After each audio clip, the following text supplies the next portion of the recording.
এই সময় যতটা সম্ভব এই সরকারের সঙ্গে সহযোগিতা করে, প্রশাসনের সঙ্গে সহযোগিতা করে একটা স্টেবিলিটি নিয়ে আসা, স্থিতিশীল অবস্থা নিয়ে আসা। এখন এই স্থিতিশীল অবস্থাকে কখনোই ব্যাহত করা উচিত না। এটা আমরা আহ্বান জানাবো যে আমাদের দল, কর্মী, নেতা কর্মী, অন্যান্য দলের নেতা কর্মী, একই সঙ্গে জনগণ যেন আপনার এই বিষয়গুলো অবশ্যই বিরত থাকেন এবং যেটা সত্য সেটাই শুধুমাত্র তারা মামলা করে নিয়ে আসে। তাহলে এখন যেভাবে মামলা হচ্ছে সেটা আমি মনে করি সেটা এই বিপ্লব হয়ে গেছে, এই বিপ্লবকে আমরা সংহত করবে না। আমরা যে উদ্দেশ্য আমাদের যে একটা আপনার এই গভর্নমেন্ট সংস্কারগুলো করে তারা একটা নির্বাচনের দিকে যাবে, সেই উদ্দেশ্য অনেকটা ব্যাহত হওয়ার সম্ভাবনা।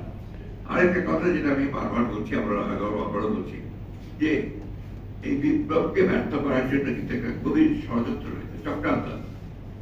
আপনারা লক্ষ্য করে দেখবেন যে বিদেশ থেকে, বিশেষ করে পার্শ্ববর্তী দেশ ভারত থেকে এমন কতগুলো প্রচারণা চালানো হচ্ছে, যে প্রচারণাগুলো থেকে বাংলাদেশের যে বিপ্লব সেটাকে তারা নস্বাত করছে। কতগুলো পলিটিক্যাল ইস্যুকে তারা কমিউনাল ইস্যু বানাতে চায়, যেটা একেবারেই গ্রহণযোগ্য না। আপনার প্রথম দিকে যে ক্যাম্পেইন চালানো হয়েছে, যেখানে মাইনরিটিদের উপর অত্যাচার নির্যাতন করছে, এর বোধহয় 1-2% সঠিক, এবং যে ঘটনাগুলো ঘটেছে সেগুলো কিন্তু আপনার কমিউনাল এবং এর সঙ্গে পলিটিক্স, আন্তর্জাতিক কমিউনাল না, কিন্তু পলিটিক্যাল। সেই জিনিসটা আমাদের কিন্তু দেশের স্বার্থে, জনগণের স্বার্থে এটাকে আপনার প্রচার করা উচিত।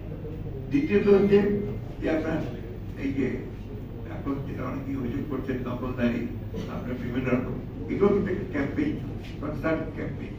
এবং আমি বলতে বাধ্য কিন্তু অত্যন্ত আবার আগের মতো 1-11 মতো বিএনপিকে লক্ষ্য করে সেই কাজগুলো করা, এটা আমি মনে করি যেটা অত্যন্ত একটা অন্যায় হচ্ছে, অবিচার হচ্ছে। কারণ বিএনপি গত 15 বছর ধরে এই দেশের গণতন্ত্রকে পুনরুদ্ধারের জন্য সবচেয়ে বেশি ট্যাক্স স্বীকার করছে। বিএনপির চেয়ারপারসন 6 বছর জেলে ছিল এবং সম্পূর্ণ মিথ্যা একটা ফেক মামলায় ভারপ্রাপ্ত চেয়ারম্যান বিদেশে নির্বাসিত অবস্থায়। আমার এখানে আমাদের শীর্ষ নেতারা একজনও বাকি নেই যারা জেলে 3বার 4বার 5বার 10বার 11বার যায়, এবং তার পরবর্তী স্তরের নেতারা 124, 140, 150, এমনকি 326টা পর্যন্ত মামলা সাজা হয়েছে প্রায় 2,500 নেতা কর্মীর বিরুদ্ধে। গুম হয়ে গেছে আমাদের 700-800 নেতা কর্মী, হত্যা হয়েছে, নিহত হয়েছে, শহীদ হয়েছে প্রায় আপনার মোট 2,500, গ্রেপ্তার হয়েছে হাজার হাজার। একটা সময় আসে আর গ্রেপ্তার হয়ে যায় 37,000-38,000।